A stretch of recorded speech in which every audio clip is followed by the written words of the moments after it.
Excalibur and the stone. Uh-huh. So I'm assuming you're gonna get vaccinated soon because of your worries. I mean, I would hope so, but I'm at the bottom of the list. I guess I'm too young and not Mm, not how is it called? a health risk or anything like that, or No, but when you're like a first responder or something like that. oh, okay. So you're not a first responder. So okay, Mm, okay. Mm-hmm. mm. What Anyway, what makes you Well, what cuts the list really? You know, if you think about it.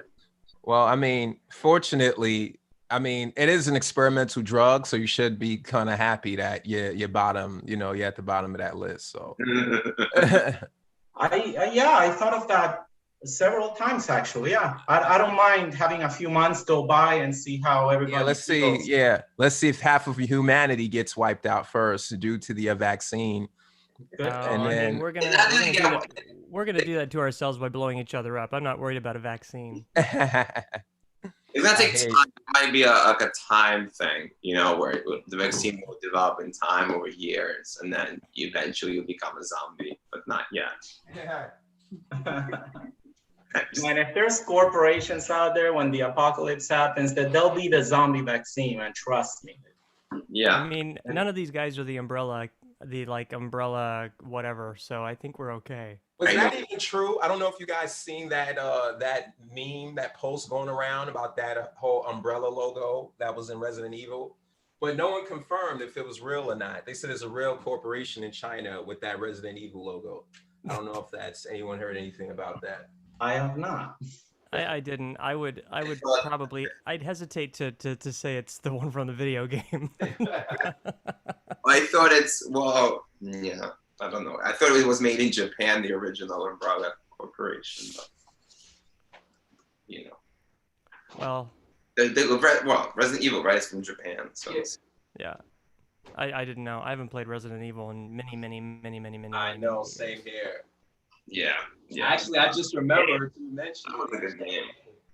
You know what's good if about video games that they have audio, and you know we have this course, game audio course that people can say, Yeah. "Wow, what a shame!" Actually, Bez and I were just talking about inserting it into the 201 course yesterday. Somehow I'm connecting the dots. 201, 201 130, 130. What would that be? An extra 4 sessions? something. We'll figure it out. Yeah, we'll like make it more make sense because Okay. why not? I have some ideas. I have some things I'm thinking about. You have like Sorry, guys, you I have just like a gotta million grab things you're something thinking real quick. about. You have Uh, like so many irons in the fire. yeah, I have a few. Just a few. At least 20. I mean, at least 5. No, that's so under. No, you have a lot more. Uh, we might have this guy Josh show up. He's a producer engineer in upstate New York. Okay. He's an interesting fella. Cool. We might have him join our Pro Tools 200 courses. That what we're gonna do, Daniel. Oh, sweet. That'd be great. He's a good guy. Trying to put together some. Neato. How may I ask you guys how experienced you have to be in a Pro Tools 200? Like I have no idea what that means. Like You have to at least had to kill at least 3 gnomes and minimum 2 elves. oh man, then I'm in. So at minimum, Yeah, you have to. you gotta You be have able to to be. count on the human hand 5. Yeah, I was gonna say. I'm just about done with 101 or 110, and no 101, 110. I don't know where I'm at anymore.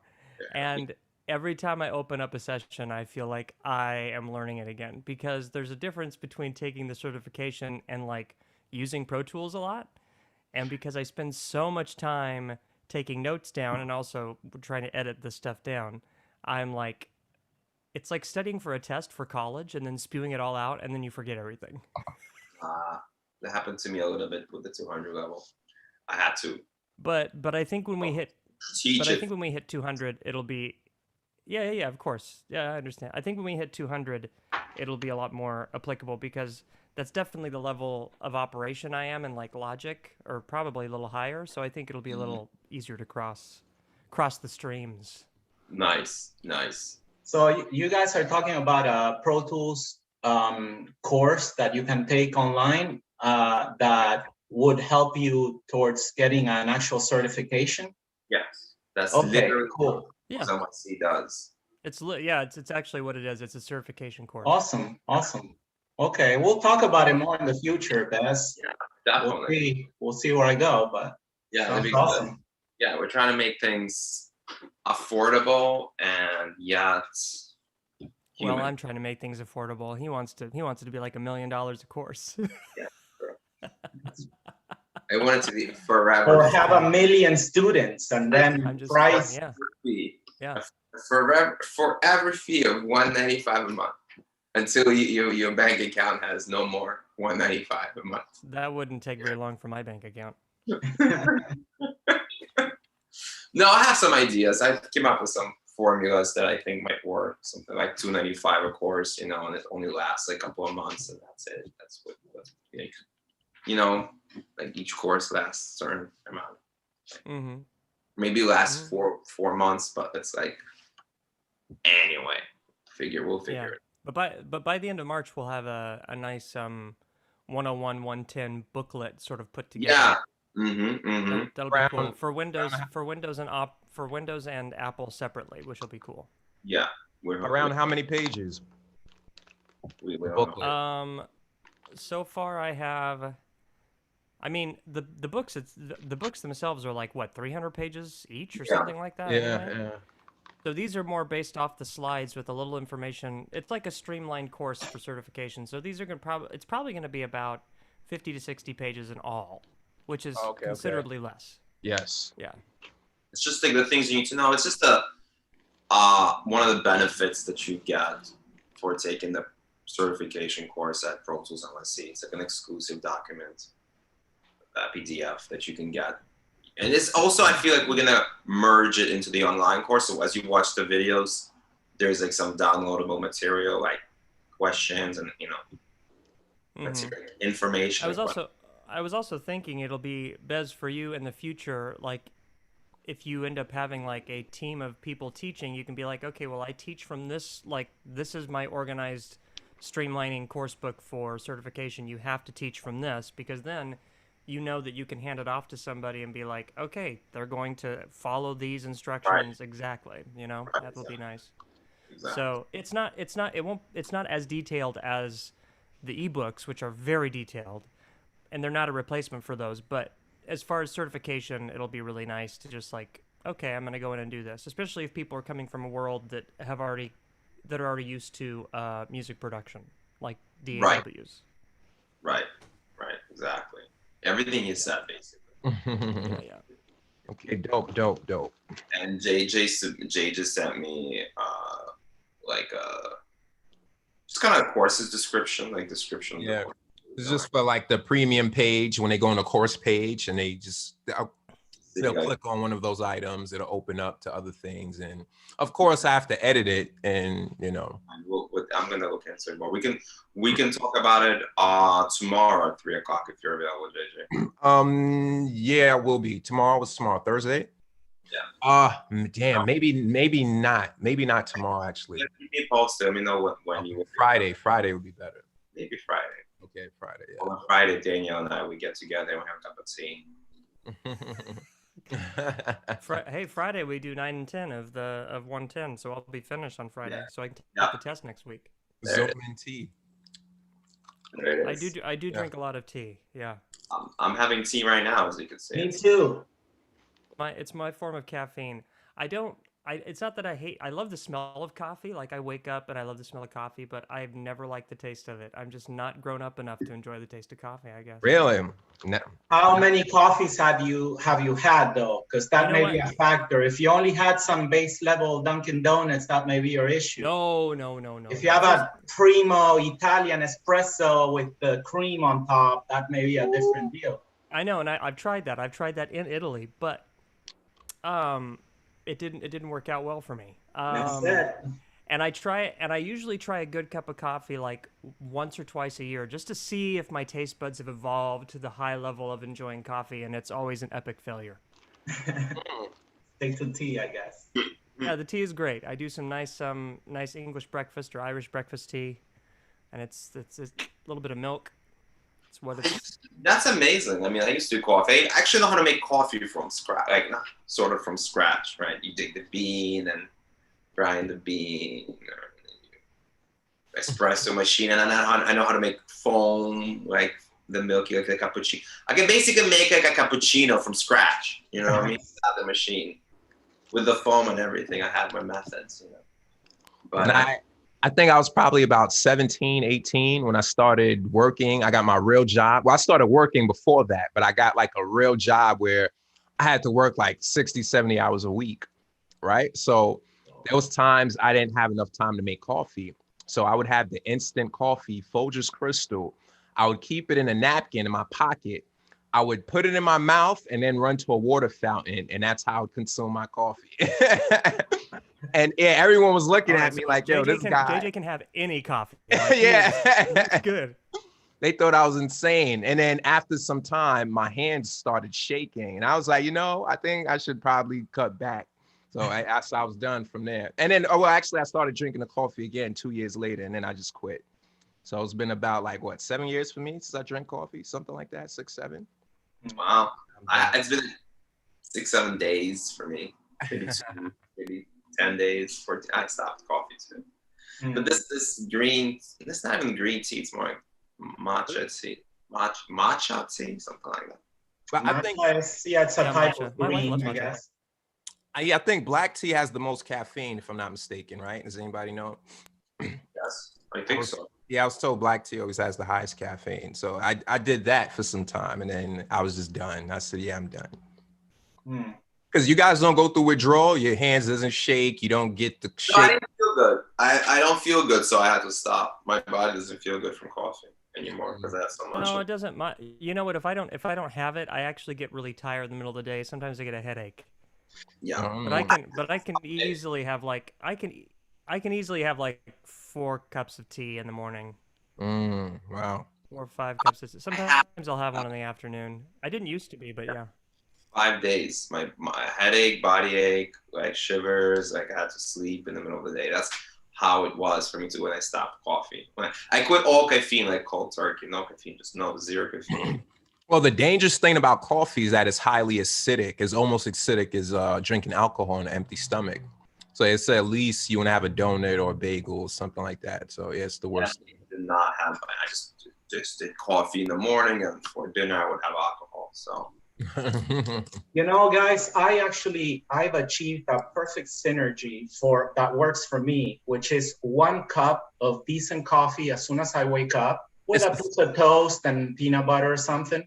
And then that's it. That's all the coffee I get, just my morning cup, right? And then green tea throughout the day. Bez, you have an intruder. We have an intruder. Oh, Sorry, I'm late. It's okay, you're not late. You're just arriving on the musician time. We're talking about coffee. We're talking about coffee, tea, caffeine, all that good stuff. Welcome, Nina. Hi. Hi. Well, before you go ahead, this is the new peoples here. As you can see, this Fed and Daniel. Hi, guys. Hey there.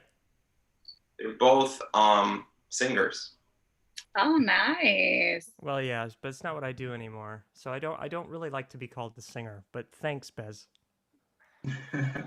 I do. I am a singer through and through, but try to do other things such as full compositions and stuff like that. Hi, Kate. Cool. Hi. This is Kate, everybody. Hey there. Oh, I still haven't switched it back. It's okay. Oh, hey. Oh, hey, I didn't see you there. Hello. It's my friendly kitty cat neighbor. It is. It is. Oh, okay, there you are. Sorry to interrupt. You're not interrupting. We just got here. Oh, okay. I don't know. So this is Fed, Daniel. This is Kate. I'm actually Josh, but signed in on Kate for some reason. Oh, no, we remember. you're now Kate forever. Sorry, Josh. That's okay.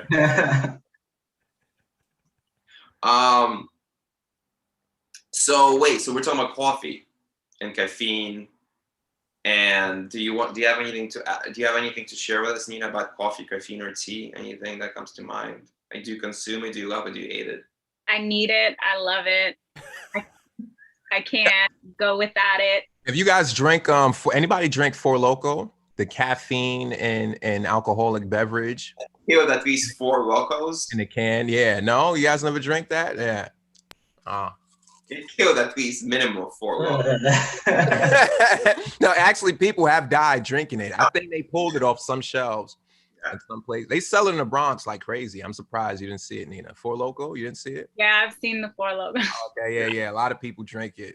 Actually, where's Jimmy John? I think he drinks about 5 of those before he gets started in the studio. I wouldn't doubt that. Even 1 Loco. He's already way muy loco to even have. Where is he? I think he knocked back a few of those to make his music. He's supposed to be here, but he's like, I'm definitely coming. And he's like the mystery man.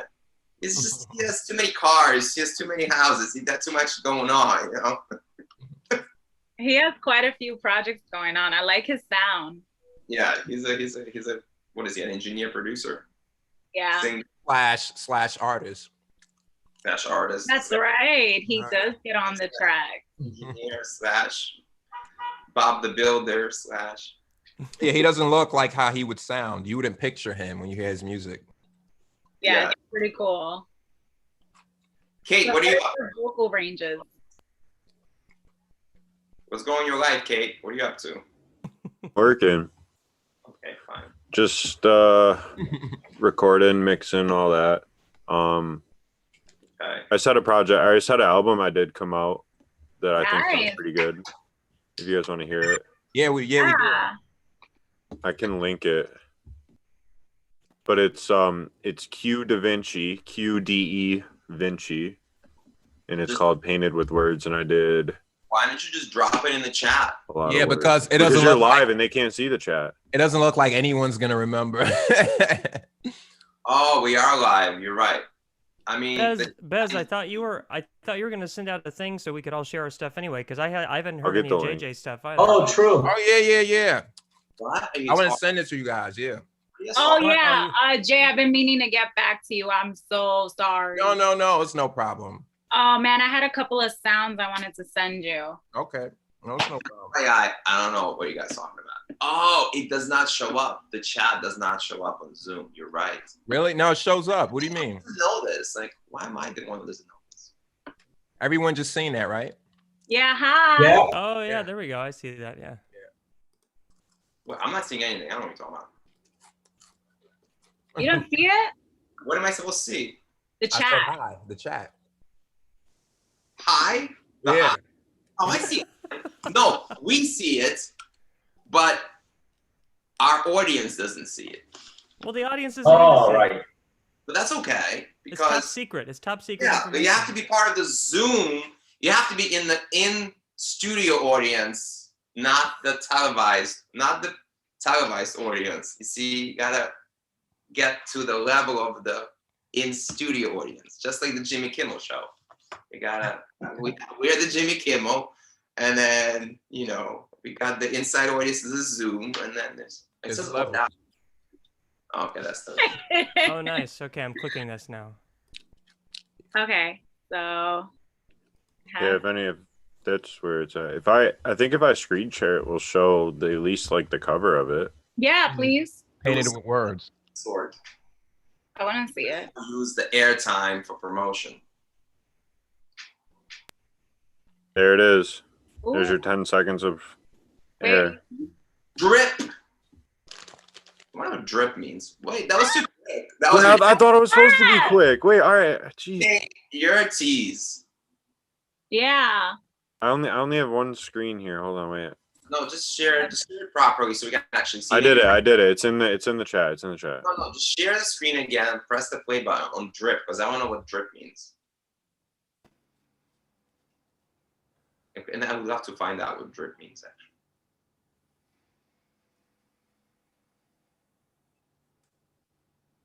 Wait, did Bez just say he wants to know what drip means? I don't know. I don't know what it means. I'm assuming it means cool clothes. Yeah.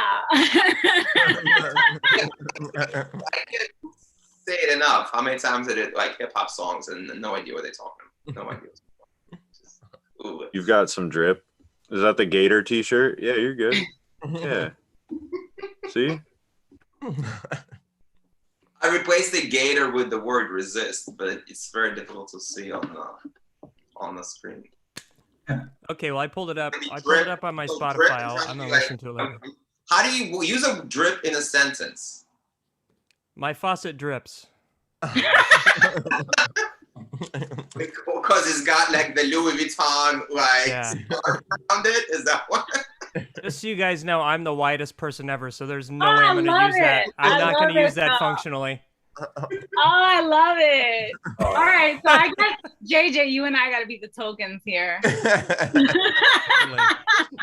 I'm okay with that. Oh, funny. Oh man, it's gonna be a fun podcast, man. It could be a podcast too. I can convert. It's also I get the MP3s from it too. I can throw an MP3. But no, I still feel like we're all somewhat conservative because it is an educational podcast, technically. So is it? I don't know. Is it? Yeah, I mean, 2 weeks ago we were talking about auto-tune. Yeah, we did. We did talk about the auto-tune. It is, I think, deleted now because I was testing things out. But Yeah, some things will be kept. JJ's playing around. I haven't quite gotten around to auto-tune and stuff. Yeah. Everyone knows what auto-tune is, I'm assuming. Yeah. Yeah, I know what it is. Fed, what's auto-tune?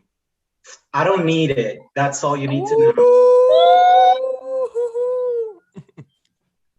What was it that Beyonce records under? I think he said what? She records at was it 17? 2020 probably, yeah. Something like that, right? Yeah. You got talking the auto-tune language. Oh yeah. I use it way too much. Good. No, that's good. I use it on my voice. It's like my whole job. Good. Yeah, I am all for auto-tune, Photoshop, nip and tuck, you name it. Let's go. Make it look good. Fake news, everything. Everything. Let's go. Product placement. Let's go. Like, give me all of that.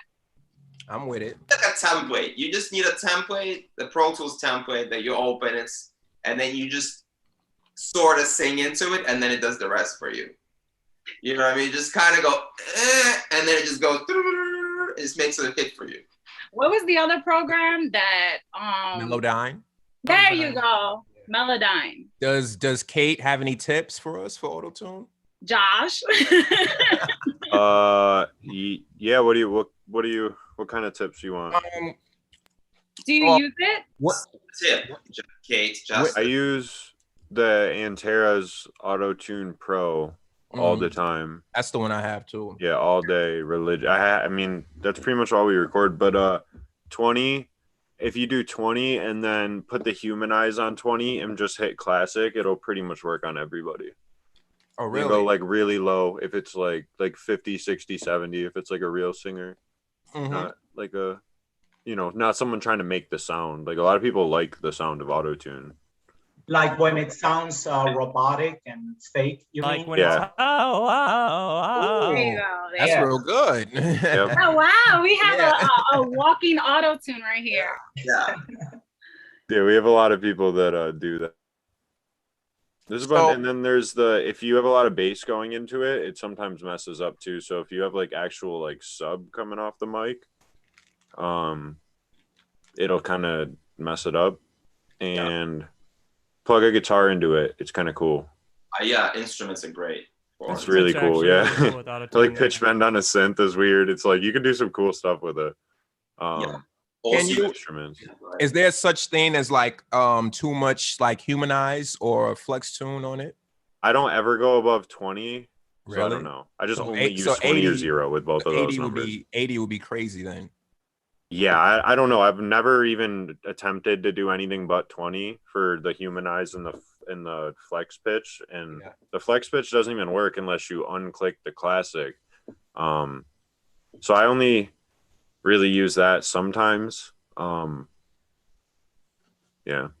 What about there's another one that's a Waves tune. Waves tune, yeah. Some people like that better. I don't like it. I like that real time. I have it. I don't use it. I use it because it's cleaner. Quickest. It's clean and quickest. Yeah. Latency. So you can sing into it live and you could just hear yourself sound auto-tune immediately with no delay. Yeah, Pro has like 112. Yeah. But I just use delay compensation and it's easy. It's fine. Yeah, exactly. You can do that too. So I used to go ahead. I also like some of the time I record right through it.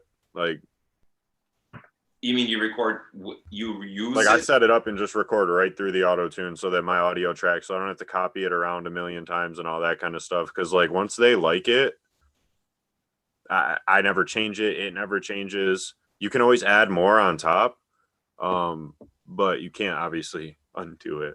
But I'm working on a lot of like rap, modern rap, not very much like reels, like, you know, actual singing of notes, just mostly people just, you know, singing. Why do rappers need autotune if they're rapping? They live for it. It does sound better with the auto-tune though, even rappers. Yeah, right now it's everything. They're just putting melodies in everything. They're not just rapping anymore. What about the rapper, the PlayStation game? So when you turn it off, it sounds bad too sometimes. So it's like, yeah, okay. Wait, so when you're rapping though, you need autotune when you're talking too, like when you're like rapping. It sounds good. It sounds better. Sometimes it does. When it's like a rap song, like I try not to use it in rap as much as possible. Like if they're singing and it's like going out of key and it's like, oh, okay, then I'll like, that's when I'm like, you know, going for it. But if I don't have to use it, I won't use it at all. I agree with that. So like if they're doing good, I just shut it off sometimes. Really? Yeah. They don't even know. Yeah. I don't love that auto-tune, even in rap. Like it just, I hear that. I mean, I guess it's a sound that you're going for. So if you're going for that, then I completely understand. Yeah. But I just hear it's unnatural and it's, maybe I'm too old school. I think it's for the younger generation because the auto-tune sound of a voice coming out of a cell phone speaker is like really cool.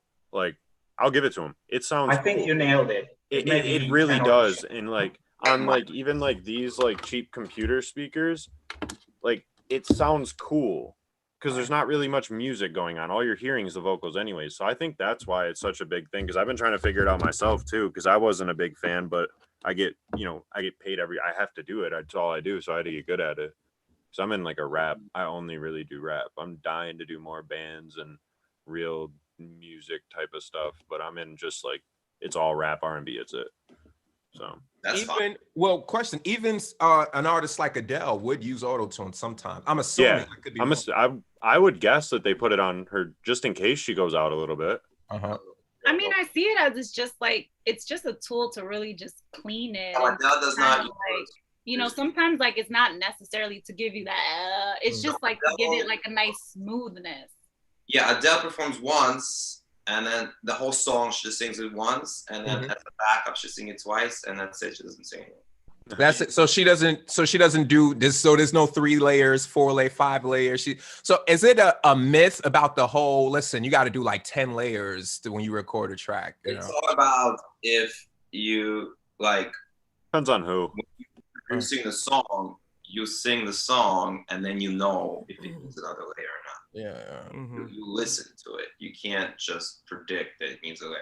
Like we've been in the studio like many times when we had like 16 layers, you know, for the song, like 16 voices are present, and that's like, if that's the kind of song that needs like 4-part harmony backing up, like it could be like an R&B song when you're working with like a vocal producer, you're getting this really intricate like vocal arrangements.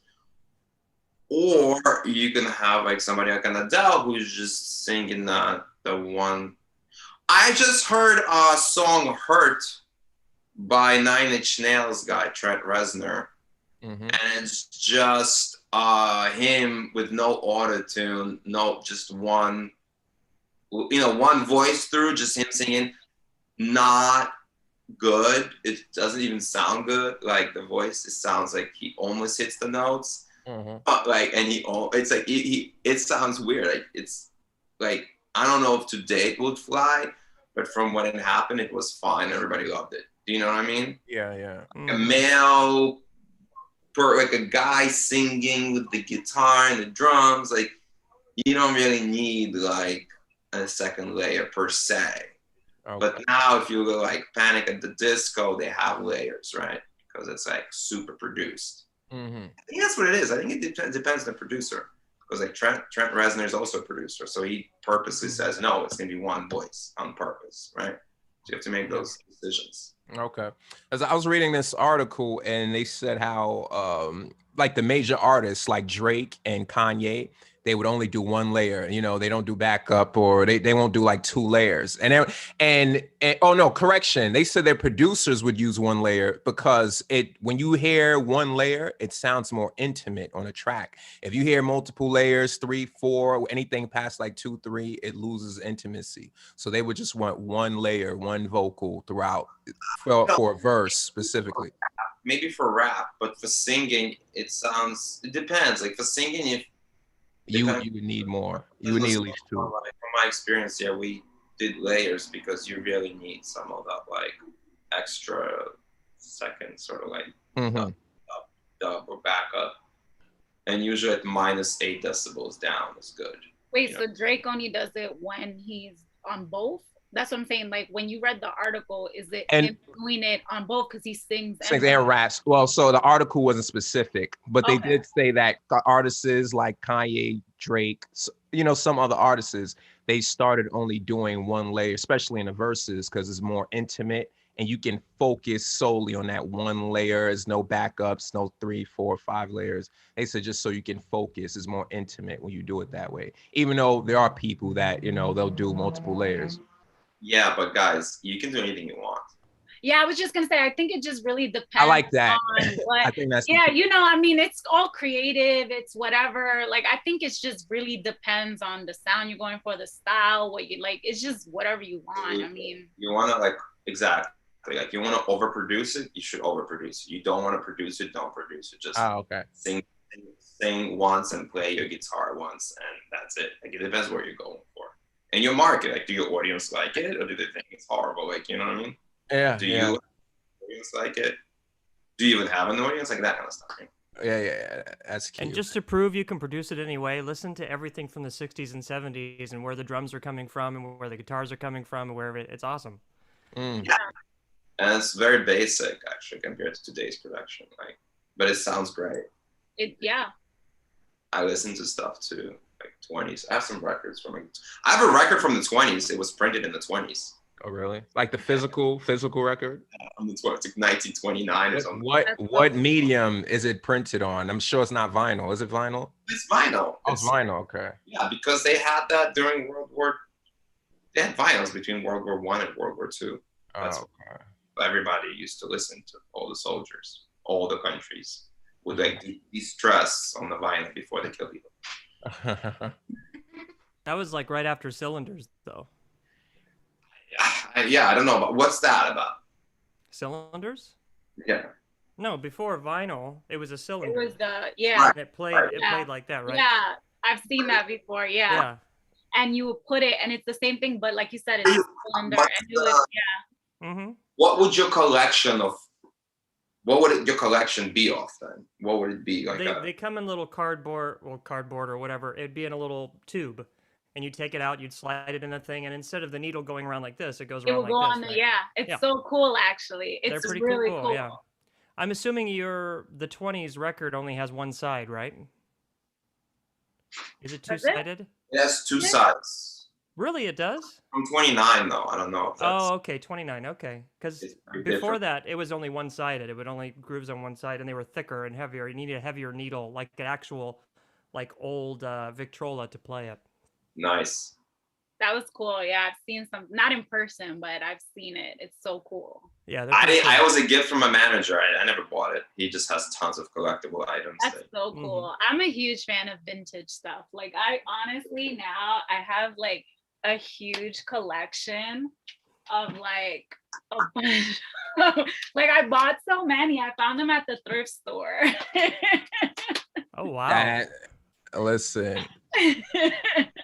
three photographers film you at the same time? Yeah, this is actually really cool. I've been like testing it out with like the lighting and things. I mean, the pictures are still coming out blurry. I found them for $10, and they're going for like 100, but the film is very expensive, but you definitely got to get like the lighting right. So I'm a huge fan of like vintage stuff, like real vintage stuff, not like novelty vintage stuff. Yeah. Like the real, I don't know, vintage what? Like, videos, records, you know, all kinds of stuff. So off topic that I don't think I'm gonna even mention it. What? It's almost like horribly off topic, and it's kind of childish. I don't know if I don't know if probably no one knows about. There's like these eggs, like when you're a kid, they have these eggs, like Kinder Surprise eggs. Kinder eggs, like chocolate eggs. Like yeah, Russian dolls. Yeah. Okay, and then you eat the thing. And there's a inside There's a toy. Yeah, Yeah. they're not what they used to. That's what's inside. I have something about that. The vintage ones are good. I would go for the vintage Kinder egg. That's what I'm trying to say. Why don't you want to eat a vintage egg if you found it now? Total bullshit. That's what you can still find them like in Europe or South America. You wouldn't find them here in America because they're protein hazards. The vintage it was chocolate, and then inside was the toy. Now it's like horrible. Are you sure you just don't have like a younger memory of like your brain enjoying something that you definitely don't like anymore? I know that happens a lot. Yeah. I know what you mean. You ever watch a show? And he was like, "Oh, I love this show when I was a kid," and then you watch it now, you're like, "What the fuck is this?" No. When I watched yes, very Twin Peaks, and that show was fire when I was young. What show? Twin Peaks. Oh, okay. I didn't watch that. Lynch. I actually still like Twin Peaks. Yeah, it's amazing. And I saw it now as an adult. I even like it more now. Yeah, I mean, there's like a new cult following for Twin Peaks now. By the way, Twin Peaks, the director is obsessed with sound. So if you guys ever check out any of his films, he is huge sound buff. So for anybody who does sound, that's the movies. That's the director you want to look at if you want to do any post-production jobs ever. Oh, that's cool, actually. It's almost like if you would go to school for it, they would make you watch it for homework. All David Lynch films. Okay. They would say, don't step into the studio if you don't know sound from David Lynch. You know, that's kind of how it works. And it's 50, and sound is 50% of film. 50% of film. If you think about it, yeah, because if you think about Jaws, right? Well, actually, yeah. The sound, like the sound was, you knew the like that sound, especially in horror films. Come on, like, no, you're right. Huge. I was saying it like more simplifying it. Like literally, there's only two components to like film. It like is just the picture and the sound. So if you take one off, it's the 50% that's missing. Yeah. So make sure that's why. I love sound. I'm definitely. So it was easier back then. When you were a composer back in the day, like making Jaws was easy. Like like, anybody can do that. What kind of job is that as a composer? That's easy. Yeah, now, I'm sure John Williams would agree with you. Right, I know. He's like, excuse me. During that time was very sophisticated, and that sound it's very popular. I mean, it's like you automatically know like certain sounds. It's like what is his name from Crystal Lake? Jason. Oh, Jason, yeah. You know Michael Myers, you know Jason, you know Jaws. Like it was simple, but it was so beautiful and just Do you guys want to know a funny story about Jaws? Yeah. Okay.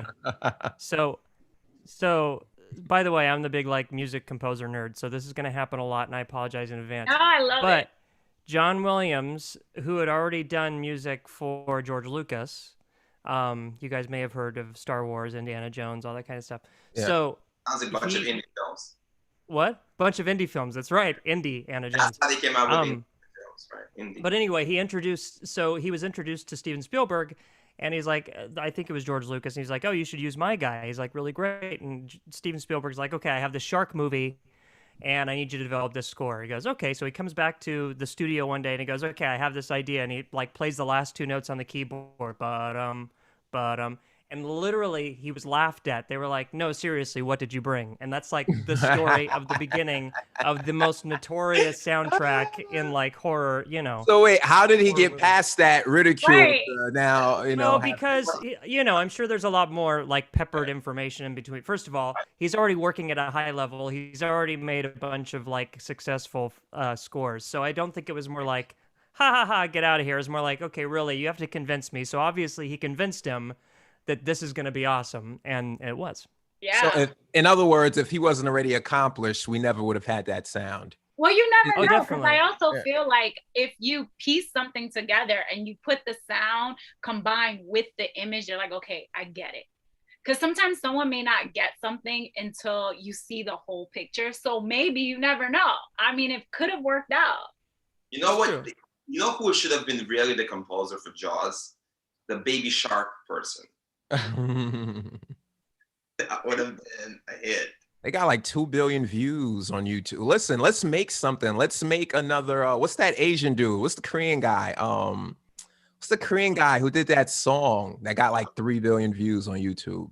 Yeah, Gangnam Style. Yeah, Gangnam Style. Let's make a Gangnam Style or Baby Hey, Shark. that's the #1 artist of South Korea. That took Really? millions of dollars in the whole country to push. What is? I'm sure there's no such thing as accidental fame. I'm sure everyone fakes it like it's like that, but I'm sure there has to be like someone put $3 million behind him for No, marketing. it was 2.7 back in the day, but now I don't know what the number is now. Really? Because is there really? Because when I follow some of these stories, they're a little bit kind of fishy. Like, is there anybody that's like organically self-made? No, wait, just a budget of some money. You just have like, I don't know, 10 to 90, between 10,000 to 90,000 a month for like 12 months for PR, and then a bunch of other shit that's just in place for the machine, and then you get there. Huh. You know? So they calculated, like 10 years ago, it was about 2.7. I think it's 2.1 now million. For the year?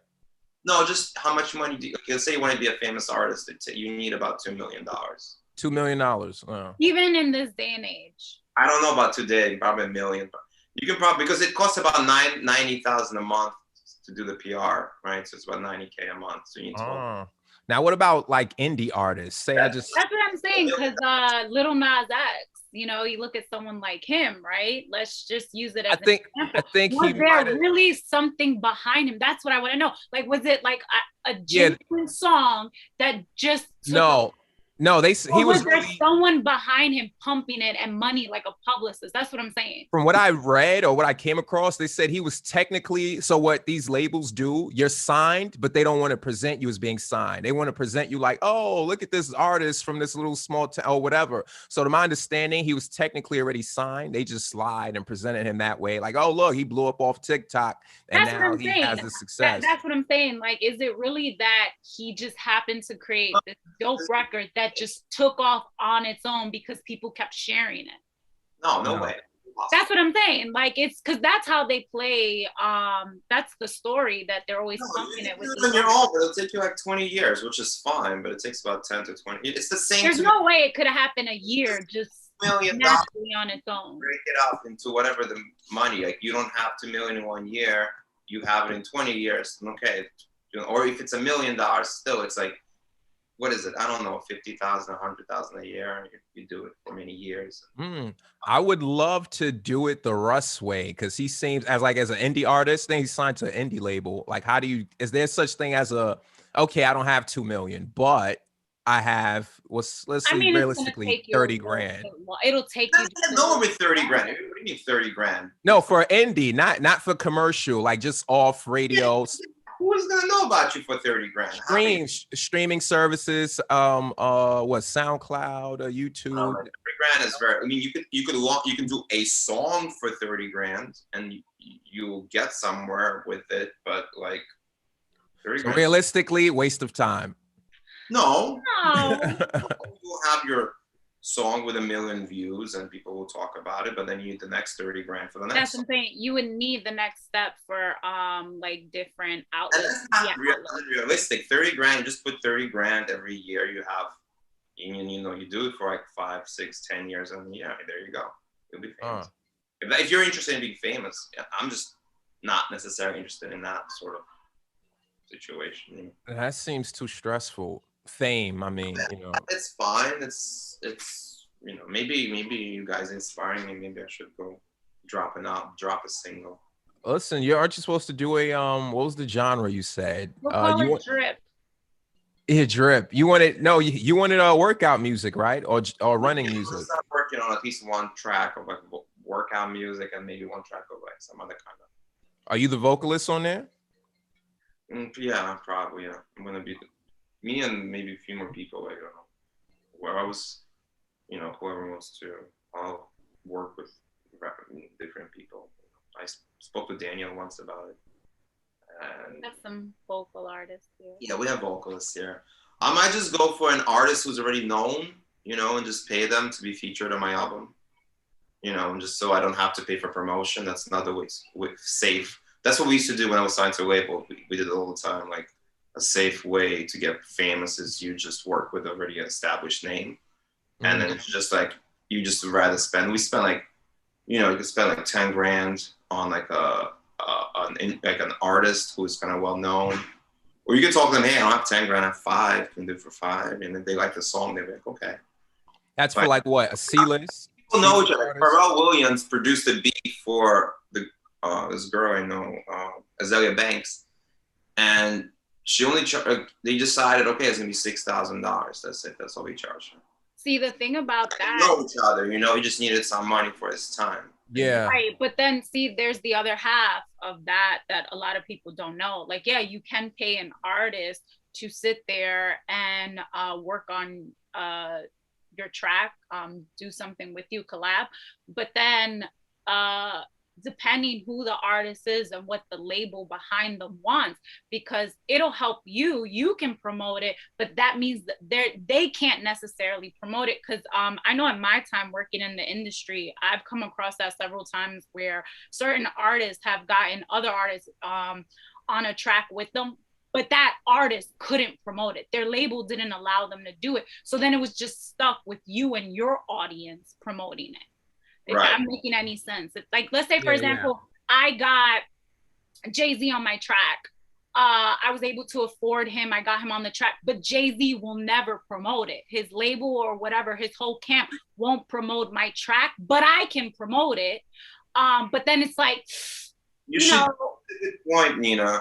That's a good point. And like, you should really be in a good space with everyone when you're doing this. Everyone should be on board.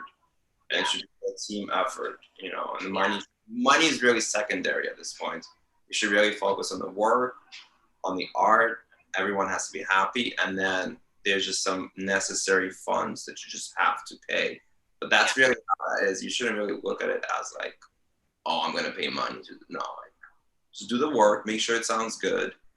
And you do need a savings account because like whatever you're doing, giving money to that artist, talking to Spotify, getting yourself on playlists, paying whoever you gotta pay to get to whatever playlist you want to you want to get on, or be featured on Vivo. There's all these options. Be the, we were like featured on the Orchard. Orchard is like a big independent distributor. So we were like the front. You go to Orchard.com. We were the main band, like featured by one of my artists and me and whatever. So that gave us like in like a few days we got like 500,000 hits on YouTube just from that. Wow. Isn't Orchard a subsidiary of Sony? Yes, it's Sony. So bad. Yeah. What did it take to be featured on Orchard? No, it took a relationship. I used to I worked for this guy from Hollywood Records, and he was my A&R at Hollywood Records. So then I asked him to be the vice president of my label, and then, we had some money set aside from EMI. I got a deal from like another. It's like a long path how everything worked from one place to another, and from relationships. But basically, the truth is like you don't really need money to be featured on Orchard. You just need to know the right person. But if knowing that right person means you had to get a record deal and then spend a bunch of crazy amount of money to hire the vice president of Hollywood Records, that was just what happened to do.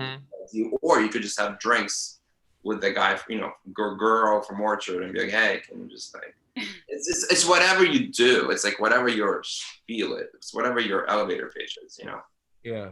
Like feel like money is always there, but like without the relationships, forget about money. Like you got to be talented, and your stuff has to be good, and you have to know the right people. And on top of all of that, money will only help. But if it's not good, money won't help. You know what I mean? So that's. I was gonna say about I was gonna say something else when we were talking about Jaws. That do you guys find it how like, I find it difficult to create music today than when I used to create music 20 years ago. Oh, why? Because I feel like everyone created so much already. So like, I don't really know. What do you think? Like we're maxing out on what can be made for right now? Like everything is sampling now. Remember like classical time, how like the classical time was like people play whatever, and then one guy play like the guitar in a different way. And it was like, wow, that's amazing. We can do that to the guitar. And then we kept going this direction. You mean like in Back to the Future when he wowed them, when he killed the guitar? Yeah, and now and now what future do we have to go back to like figure out what the next sound is? Yeah. Itself now. I think the next sound is the sound of money. Maybe I was thinking of using just sound effects exclusively to make. And that's why I don't think anything's gonna change much, because it's just what it is. It's working. Yeah. Well, I was gonna say I think the word you're going for is saturation. Like the market is always saturated by people that sound like other people. It's like in the world of. But that is because the industry demands it. That's what you need to sound like to sell your stuff. I mean, yes and no. I mean, going back to like John Williams for the like movie scores do not have the thematic stuff that they had in the 90s. Like we don't have that anymore. It's all Hans Zimmer, like like it's all very, very rock and roll strings. And that has made all the classic composers like Alan Silvestri, Back to the Future, John Williams, Danny Elfman, they have to make contemporary scores. And the same thing is done like with like our favorite bands from 10 or 15 years ago are making different sounds today. It's just kind of what has to happen. So, but I think that's how you sort of have to rise above the saturation, because there's already a million people producing similar ideas. And I think it is kind of it is a combination of who you know. That's a very big one. That's a very big step. And then of course, you know, if you want to really get into it, I think I mean, as far as production, you already know how much money you can spend on production and not do anything with it. I mean, I've spent a lot of money on my little studio, and I definitely don't make enough money to make up for it. And yet I still buy shit. So, you know, it's one of those things. And you know, it's funny what you guys are saying now. I remember about 2-3 months ago, I seen this little story on YouTube where so basically whenever you do a film for that scene with which you need the music to be composed for, what they usually do, they'll take a score from another film and then put it as a placement. They're like, oh, I want something like this. And what happens, they end up saying, you know what, let's just use this score, or they try to make it very similar so it sounds exactly. So that's exactly that's what a music editor does in a film, because they have filler while they screen it. Because the last thing that's ever done for a film is the music. I see. They usually give the composer like maybe a month, and they're like, okay, here's your budget. This is what you can do. And so that's all done. And when you're a young composer, it's the worst thing that can happen, because it's called a temp track. And so if they choose like, oh, well, we have this pirate scene and we chose this really crazy John Williams score that has a 60-piece orchestra that they just so happen to have a multi-million-dollar budget for. We want you to make it sound like this. And you're like, okay, how much money do I have? You have $50,000. Yeah. And you're like, great. So yeah, temp scores are cool, but they can also be horrible, because if the director falls in love with it, you're sort of... Yeah, you're pretty much... I see. Pro Tools. But yeah, it's called a temp score. Temp score. All right. Awesome. Well, thank you guys. This is cool. We're getting to that. Indeed. 5 o'clock. And you said you're gonna make something where we can all share stuff on there, right? Yeah, that'd be great. Are you talking about the discussion board? Was it discussion board? Yeah, because I want to hear these guys sing. I like whenever anyone's too modest about their art form, it's like, all right, let me take a look at it. Right. I'll share my composition stuff, but you guys can go to my website and hear me sing. I just don't do that anymore. Oh, really? What's your website? I am not an opera singer anymore. So if you like opera, go and listen to it. But I'm not going to send you along. We have 2 opera singers here, both Fed and Daniel. Oh wait, okay. Feel free to. What's your website? I'm sorry, you're freezing. Yeah. I'm gonna in the chat. I'm gonna like email everyone's emails for now, and then I'm gonna open the discussion boards. Feel free to share it in the. Am I moving now? You see me? Just chat. Use the chat. Yeah, we see you. You're just breaking up a little bit. Yeah, you just froze. Chat that shit. I put it in the chat. It's just your name.com. Yeah, that's my website. That's how websites work, Bez. It's Daniel Curran. Daniel T. Curran, yes. Actually, that has like a composer page too. It has my stuff. But I would like a place where we can all share our stuff. I would really like that. Okay, so then it's gonna happen. I'm just gonna have to go into the fucking thing and make it happen. Get Discord. Oh, this guy's an imposter. He has a haircut. Right. That's right. What was it that Josh, what were you showing us before? Discord. Yeah, that's what it was. Platform already in works. Okay, fine. Can you? Okay, let me think. Okay, I'm gonna. It's a lot of work, but okay. To think about another platform on top of all the platforms that exist. Okay. Or alternatively, we can just start like an email message chain and just do that. If that's You want me to set up the Discord, Bez? Yes, but what does it do? I'm a little scared of it. It seems too public or something. No, you can only get in if you have a code, and then you can also make it to where if someone else gives out a code, they have to ask you, or they can only see certain things, or... Okay. Yeah, it's pretty good. Yeah, set up the Discord, please, for me. All right. For us. I'm going to also set up the discussion board, and we're going to have them both, and we're going to see how we feel about both elements. But in the beginning, after this meeting, I'm going to send out a group email. It's going to be just a simple, that's how you know I'm old. You know what else we could do? We could all do like a collaboration project. That'd be really fun. Oh, what do you guys have in mind? Cool. Well, I'm the token writer. I'm cool with doing anything. Give us a topic. You wanna make us? Well, JJ's already working on the sound for my trailer, so. Oh, that's cool. Hey. Let's see let's do something. Yeah, I wish do something. What's the trailer, Ina? The book trailer. Is it gonna be like a video? Yeah, it's like it's a book trailer, just basically like a commercial, a really short commercial. 15-second spot, 30-second spot. I think it's like 50. I think it's gonna be 15 seconds. I mean, it's just gonna be. How does it go? What does it say? What's the? It's about the book. It's just a promo. Just buy the book. Here's the book. Buy my book. In short verse, yeah, like here's this book. Okay. I mean, I thought I might throw in, some lace, little like fabric flowing. Make it like a Daniel Steele novel. How do you use the drip in a sentence? You could say you're gonna make the book drip, or how do you use drip in a sentence? I mean, I got this drip on me. That means you have cool clothes on. Yeah. Why is it a drip though? Or like, yo, you're dripping today, Bez. That would mean like you dress up today. Like you're what like, is the clothes you're splashing today. Drip. like think of it like your sauce is dripping. Like it's just in a way. That's the way I think to look at it. Yeah. This Exactly. All right. Well, I'm never going to use that correctly, so I'm just going to pass over that. I'm gonna try, but I'm probably gonna fail at it. Yeah, but I'm trying.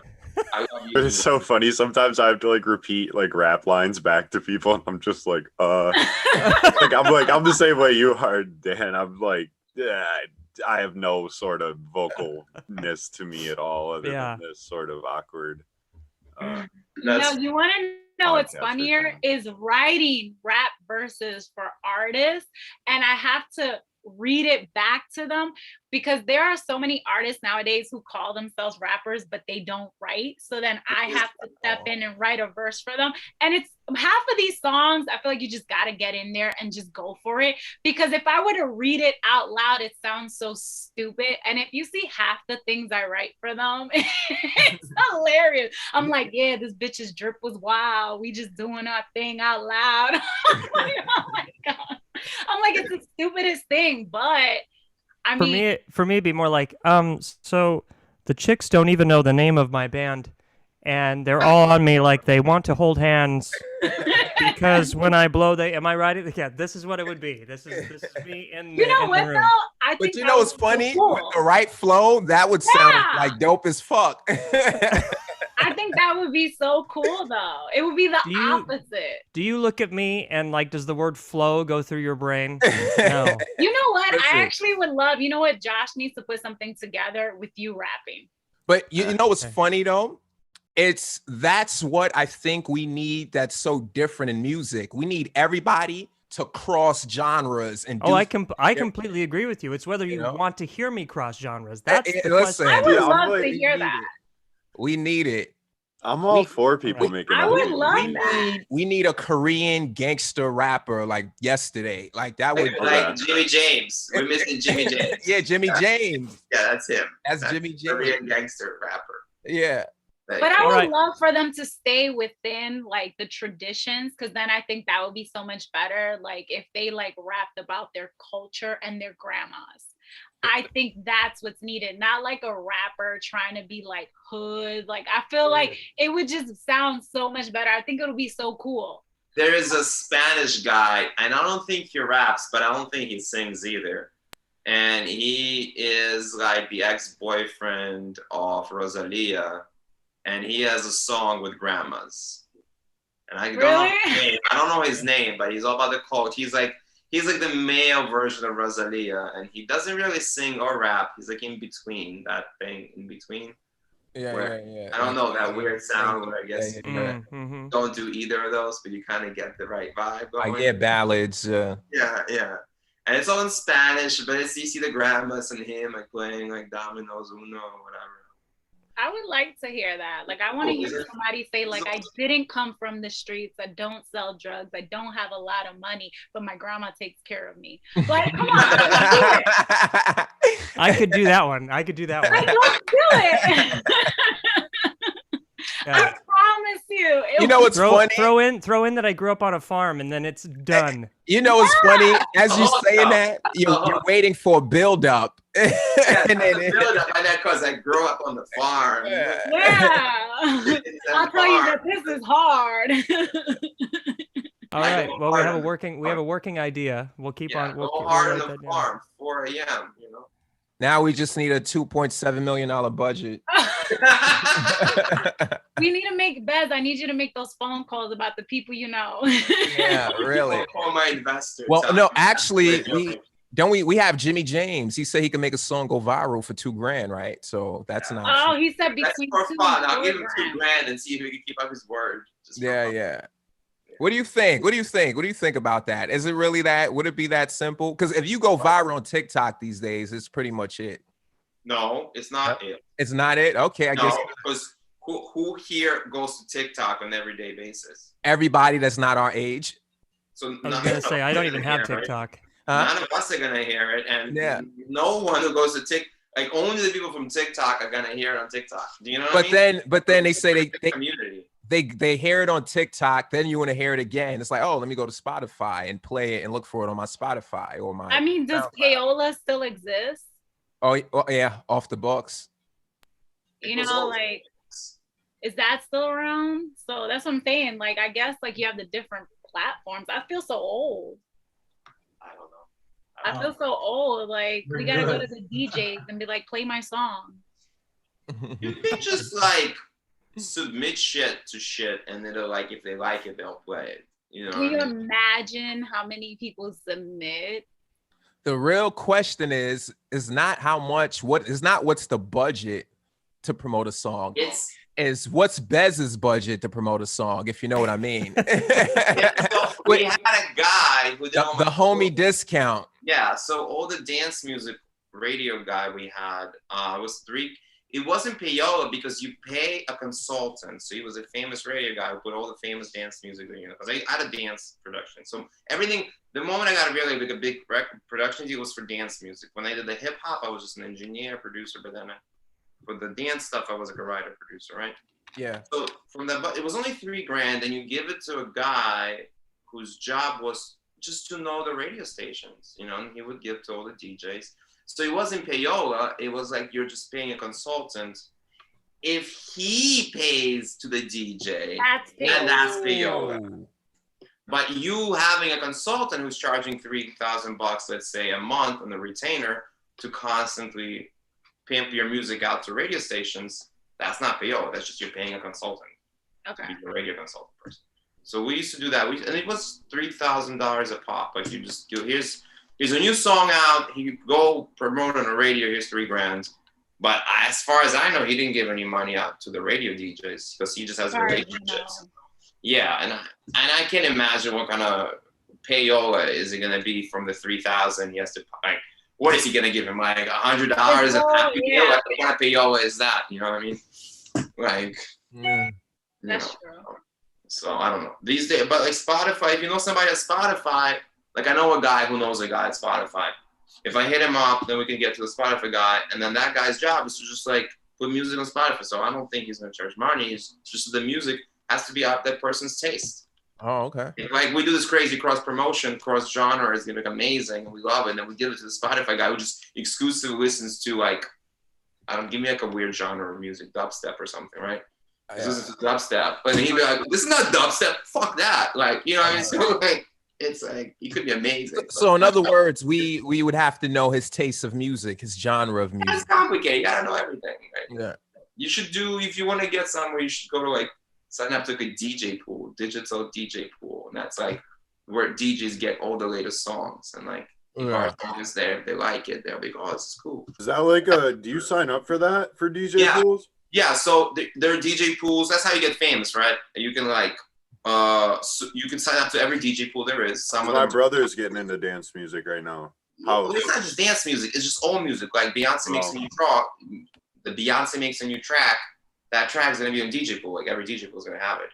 But like the funny thing about DJ pools, it's chronological, so it's just by date. So if she drops it now and you drop your song now, they're like next to each other. So your Beyonce name and you're on the same level at that moment in time. So if DJ just snooping around for like the latest, what's new, and he's like, what's this Beyonce? Okay, what's this? Oh, it's Bez. Okay, what's this? Oh, it's Nina. What's this? And like, can I make this work? And the DJ pools are great for that. Really, it's really like that. There's no way that like if it's somebody like you versus Beyonce, like there's no way that hers is just automatically flagged. No, it's just like that, like how you said, chronologically. Yeah, because it's not about the artist, it's about the art. It's that's cool. DJ pools is a service for DJs. As far as I know, it's a service. That's actually really cool. Because DJs don't give a shit if you're famous or not. They're just trying to find the latest, coolest, dopest sound that they can make for the next party that they're throwing.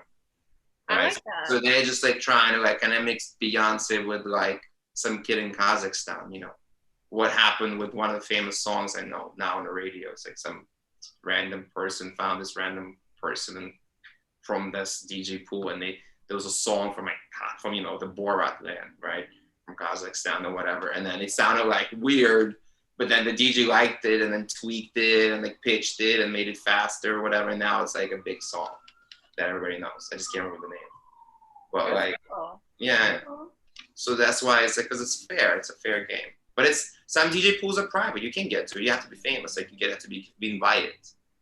Some DJ pools are like you pay, and some DJ pools you pay plus you have to be a somebody. You have to wait for that invitation. So it's, you know, anyway. So yeah, so it looks like, so my job is to do the email chain, and I think later on I'm gonna open up the discussion board. I'm gonna figure it out. Okay, did Josh say he was gonna do the Discord chat or no? Yeah, Josh is gonna do.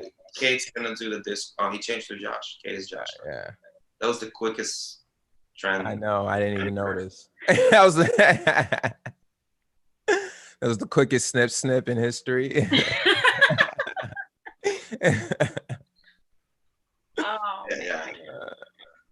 Bruce Jenner, huh? That's the show. It's just Bruce Jenner. Yeah. I'm gonna say I think this has gone downhill very quickly. We should maybe wrap it up. Yes. Before we lose our sponsors. Sponsored by Kardashians. What is it? Cancel culture. Oh yeah. Yeah. Yes, indeed. Sponsored by the Kardashians. You can never get too many of them. I don't know. Whatever the slogan is. You know, too much is not enough. I don't know whatever the Kardashian slogan is.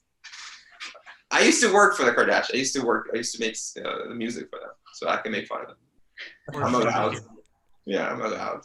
They still play my music on that show. Oh, really? But I still get the checks. Yeah. Oh. Yeah. Anyhow, so can we go now?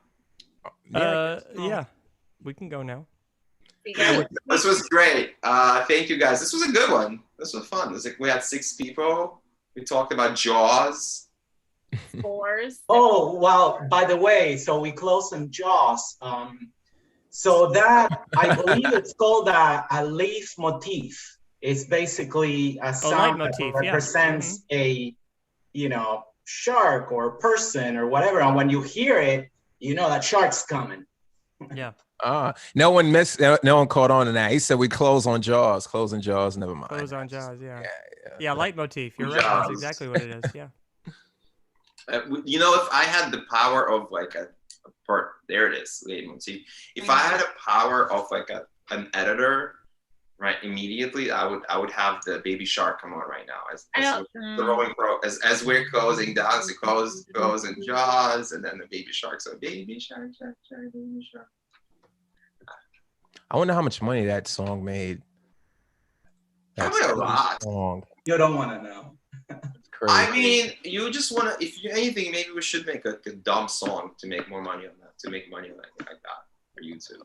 Listen, it can work. YouTube money, that shit, yo. Make it drip. Okay, I'm gonna stop. Oh. I'm gonna stop.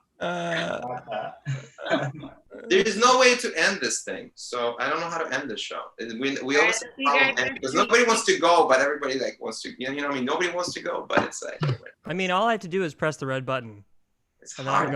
It's a difficult thing. All right, so I'll do the email chain. We can continue this nonsense. All right, I'll see you guys next week at the same time. Yes. Cool. Thank you all. Bye. Bye, guys.